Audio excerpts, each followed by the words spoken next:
L'avenir de la lutte contre le VIH-Sida dans le monde en discussion à New York. Question au centre des débats. Comment mettre fin définitivement aux nouvelles infections à VIH-Sida? Le président du FASO préside le panel de haut niveau sur la problématique. Journée africaine des frontières célébrée cette année sur fond de renforcement de la coopération transfrontalière comme vecteur d'intégration et de développement socio-économique et culturel. C'est la commune rurale de Dibasso qui a abrité la commémoration de l'édition 2016 de cette journée. Ce sont les titres qui seront développés pour vous dans cette édition de l'actualité de la mi-journée sur la télévision du Burkina. Bonjour à tous et merci de nous suivre de l'appétit si vous êtes à table. Tout de suite, nous nous rendons donc aux États-Unis d'Amérique où le président du FASO préside à New York un panel de haut niveau sur comment mettre fin définitivement aux nouvelles infections à VIH-Sida. On estime à plus de 30 millions les nouvelles infections à VIH qui ont pu être évitées dans le monde ces 15 dernières années. C'est dû en partie à la prévention et au traitement. Et le panel d'insister sur l'adoption de pratiques sexuelles à moindre risque et la nécessité d'offrir aux populations des programmes plus adaptés pour la prévention. Il faudra pour faire donc la cour aux investissements adéquats. On suit le rendu de nos envoyés spéciaux à New York, Souleymane Sanou et Fousseini Kindo. Conférence au siège des Nations Unies à New York. Elle lit ici au panel un témoignage émouvant. Badbile Niati est une travailleuse du Zimbabwe. Elle explique comment elle a arrêté les études primaires et ses débuts dans la prostitution à l'âge de 14 ans. Violée à plusieurs reprises par son oncle, la jeune dame a été obligée de coucher un jour avec des policiers sans protection pour être relâchée. Aujourd'hui, elle parle au siège de l'institution mondiale pour témoigner à face du monde.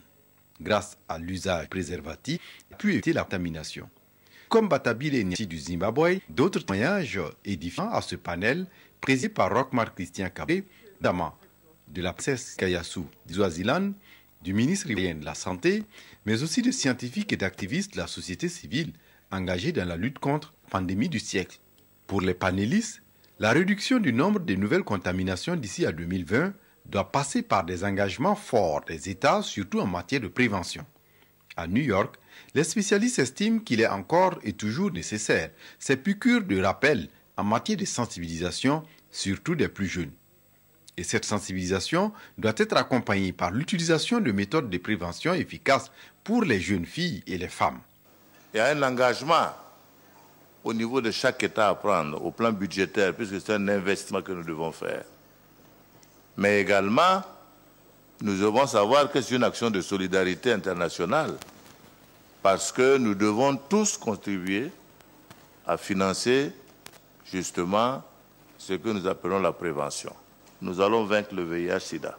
C'est une possibilité, ce n'est pas un rêve. Beaucoup d'autres maladies ont été vaincues avant.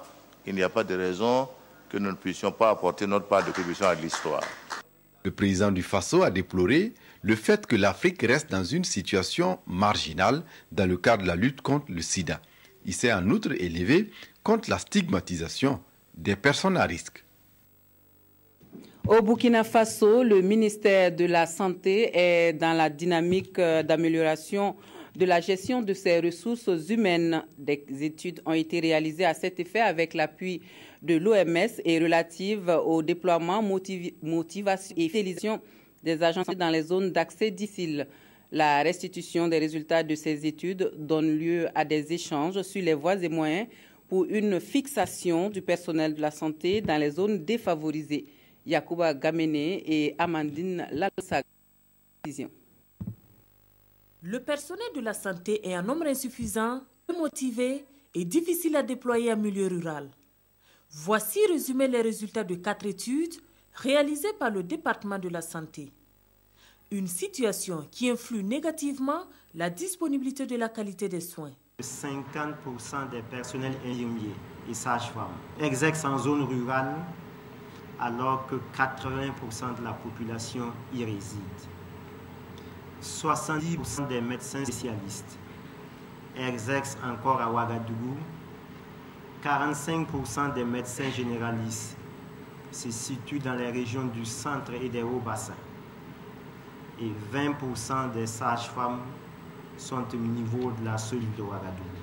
Ces études ont été réalisées grâce au soutien du Fonds français Muskoka et l'Organisation mondiale de la santé, OMS. L'OMS recommande, notamment aux États membres, de continuer à mettre l'accent sur des mesures telles que l'accroissement du financement intérieur, l'élaboration de politiques de ressources humaines en santé efficaces fondées sur des données factuelles, l'amélioration de la planification des personnels de santé, l'amélioration des compétences, de la formation et de la fidélisation des personnels de santé et de la promotion d'une répartition équitable. Il s'agira pour ces participants, au nombre de 67, de s'approprier les résultats des études et surtout de proposer des solutions pour une disponibilité et une meilleure répartition des agents de santé sur le territoire national. Et le Fonds des Nations Unies pour la population qui soutient les efforts du gouvernement burkinabé dans la lutte contre la mortalité maternelle et néonatale vient de lui octroyer du matériel médico-technique composé de tables d'accouchement, d'examens gynécologiques et de kits de cure de fistules, le tout estimé à près de 900 millions de francs CFA, Kwale Nebié et Oumou Sissé. Des tables d'accouchement, des tables opératoires, des masques de réanimation et un accompagnement financier destiné à la formation des agents de santé. Le tout pour une valeur d'à peu près de 900 millions de francs CFA. Voici ce qu'offre l'UNFPA, le Fonds des Nations Unies pour la population au gouvernement burkinabé. Ce matériel est destiné à la prise en charge des femmes et des nouveau-nés. Une aide qui vient appuyer et soutenir le gouvernement dans son programme de gratuité des soins. C'est réitérer en fait nos félicitations à l'endroit du gouvernement pour la décision qui va directement aux bénéficiaires et qui concerne en fait plus de 25% de la population totale du Burkina. Donc il fallait apprendre, c'est pris et on avance. Et aucune œuvre humaine ne se fait sans défi. Et la manière de vaincre les défis, c'est d'anticiper en fait les solutions. Et nous avons observé au niveau du ministère de la Santé que les réflexions sont très proactives pour anticiper sur un certain nombre donc, de défis avec des solutions très opérationnelles. L'amélioration de la santé de la femme reste une priorité pour l'État burkinabé. Et ce geste de l'UNFPA est fort apprécié. Quand on voit à peu près le contenu de ce don, ça vient encore nous réconforter parce qu'on a le sentiment effectivement que l'UNFPA suit à la fois les problèmes de santé, les questions de santé dans notre pays, mais aussi l'actualité et veut contribuer à chercher des solutions. C'est un matériel qui va aussi contribuer à renforcer les capacités des agents de santé tant dans leur formation que dans la pratique du métier. Parlons à présent Ramadan et santé. Que faut-il manger pendant le mois de Ramadan et surtout à quel moment? La question est posée chaque année et les spécialistes de la nutrition répètent les mêmes consignes, même si le contenu des assiettes ne doit pas être forcément modifié. Les habitudes, si. Il y a des aliments à privilégier le matin pour commencer le jeûne et le soir à la rupture. La question de préserver donc un certain équilibre alimentaire. On voit tout cela avec Daouda Ouattara et Zalissa Sanfo. Manger avant les premières lueurs du jour ou après une journée de privation. Beaucoup de jeûneurs ont du mal.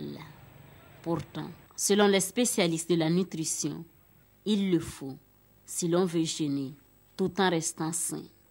Ils préconisent même quand l'appétit n'y est pas, le titiller, parfois même de le forcer. Si l'on n'est pas obligé de changer le contenu de l'assiette, une autre habitude alimentaire s'impose aux jeûneurs. Le premier repas intervient désormais après la rupture du jeûne. Le premier repas que nous conseillons, c'est vraiment un repas léger, à base d'aliments liquides et sucrés. En termes d'aliments sucrés que nous pouvons conseiller, par exemple les bouillies avec un peu de sucre. Vous avez également les omkom, qui sont des préparations locales. Vous avez également le bissap. Et également un aliment qui est très prisé, et vous avez les dattes. Et c'est après la prière de Isha qu'intervient le deuxième repas. Ce repas-là serait un peu plus consistant. Il pourrait par exemple comprendre des crudités auxquelles on peut ajouter des soupes, par exemple de la soupe de viande et de la soupe de poisson. et que vous pouvez prendre. Également des laitages, vous pouvez prendre également du yaourt et du lait frais. Le dernier repas, c'est celui du matin. C'est en ce moment-là que les céréales, les féculents et autres repas lourds sont conseillés. Mais au-delà de cette prescription médicale, pour les érudits en islam, manger avant ou après le jeûne, c'est une prescription coranique. Il y a des gens, on pouvait dire que le matin, bonheur, je ne peux pas manger. Il y a des gens, si se lève, je ne peux pas manger, ça c'est vrai. Mais dire au conseiller, normalement, si tu se lèves le matin, tu dois manger, même si c'est un peu. Le jeûne a officiellement débuté au Burkina Faso. Et les fidèles musulmans sont invités à faire un effort nutritionnel pour que le jeûne n'affecte pas leur santé, mais plutôt qu'il leur soit bénéfique, comme le veulent les Écritures saintes. Voilà, on parle à présent de la Journée africaine des frontières qui met cette année la coopération transfrontalière au centre de la réflexion. La 6e édition de cette journée, célébrée dans la commune rurale de Djibasso, met en exergue l'exemplarité de la coopération transfrontalière entre le Burkina Faso et le Mali. Des précisions avec Julien Bayala et Paul Savadogo.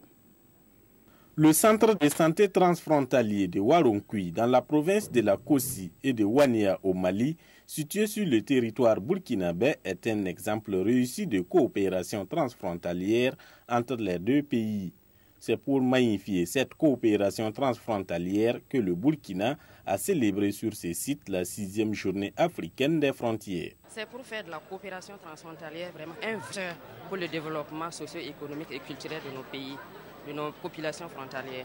Donc, c'est pour réaliser des projets transfrontaliers pour nos populations frontalières et surtout l'intégration des populations frontalières du Burkina et du Mali. La célébration de la Journée africaine des frontières a vu la présence des délégations venues du Togo, du Bénin, du Sénégal, de la Gambie, du Niger, de la Côte d'Ivoire et de la Guinée. Une journée saluée par les délégations maliennes et burkinabées. Tout simplement pour dire que ça permet éventuellement de marquer qu'il n'y a plus naturellement de frontières entre les deux pays en ce qui concerne certains acquis comme les infrastructures et pour permettre vraiment la circulation, la libre circulation également entre nos deux pays. Il s'agit de transcender ce fait. Ce site s'est quand même réalisé au bénéfice de 14 villages, 7 villages burkinabés, 7 villages maliens qui partagent le même centre de santé. C'est un témoignage éloquent pour dire qu'au-delà, on peut aller bondir pour faire beaucoup de projets communs entre nos différents peuples frontaliers. Pour renforcer cette coopération entre les peuples maliens et burkinabés, les deux délégations ont signé un accord cadre sur la coopération transfrontalière entre les deux gouvernements et visité le centre de santé transfrontalier. La coopération allemande a profité de l'occasion de remettre du matériel au groupe local de coopération transfrontalière. On se rend maintenant à Zignaré pour l'installation officielle du nouveau gouverneur du plateau central. Fatoumata Nana Benon s'engage à travailler pour le rayonnement de la région et le rétablissement de l'autorité de l'État. Elle a été installée dans ses fonctions hier par le ministre en charge de l'administration territoriale en présence d'Arthur Ouedraogo et Jean-Emmanuel Ouedraogo. Elle s'appelle Madame Nana Fatoumata Benon Neyatasaï. Administrateur civil, la quarantaine bien sonnée, il faudra désormais l'appeler Madame la gouverneure du plateau central. Je vous déclare officiellement installé ce jour 7 juin 2016 dans vos fonctions avec tous mes voeux de réussite et de succès dans votre mission. Mes ambitions pour la région du plateau central, c'est de faire de la région du plateau central une région de référence en termes de développement, en termes de dialogue, de concertation et une région où l'autorité de l'État est respectée. Une prise de fonction qui intervient seulement une semaine après sa nomination. Il faut dire que des dossiers urgents attendent. Rapidement s'apprêter avec les hauts commissaires, les préfets, pour que très prochainement, lorsque le Conseil d'État va donner les résultats définitifs élections municipales qui se sont tenues le 22 mai dernier puissent procéder à la mise en place des exécutifs locaux. Madame Fatoumata Beno remplace Abdoulaye Ouedraogo.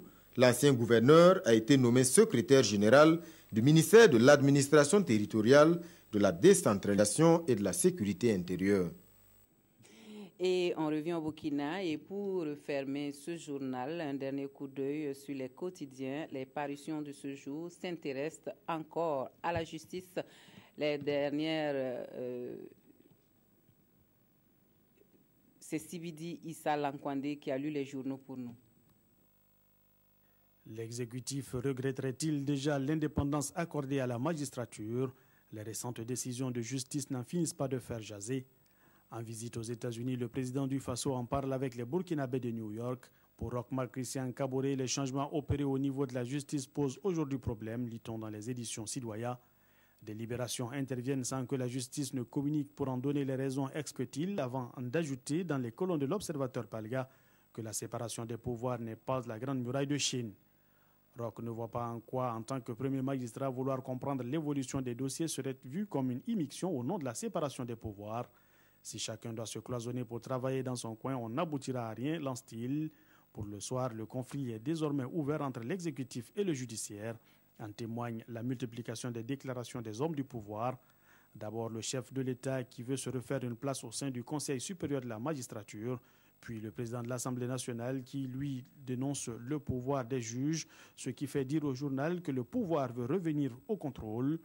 Il y a un désir ardent et non contenu des dirigeants de ramener la justice à son ancien statut, écrit le soir. Comment? Certainement dans le cadre de la commission constitutionnelle chargée de réfléchir sur le passage à la Ve République. Le journal Le Tranché, l'indépendance de la justice est un principe universel, valable et indispensable dans un état de droit. La séparation des pouvoirs demeure la moins pire des choses comparée à l'inféodation de l'exécutif et du judiciaire, qui ne peut donner lieu qu'à une justice sous contrôle et à une société de l'arbitraire. Voilà pour l'actualité de la mi-journée sur la télévision du Burkina. Merci de nous avoir suivis. Un excellent après-midi à tous et à toutes.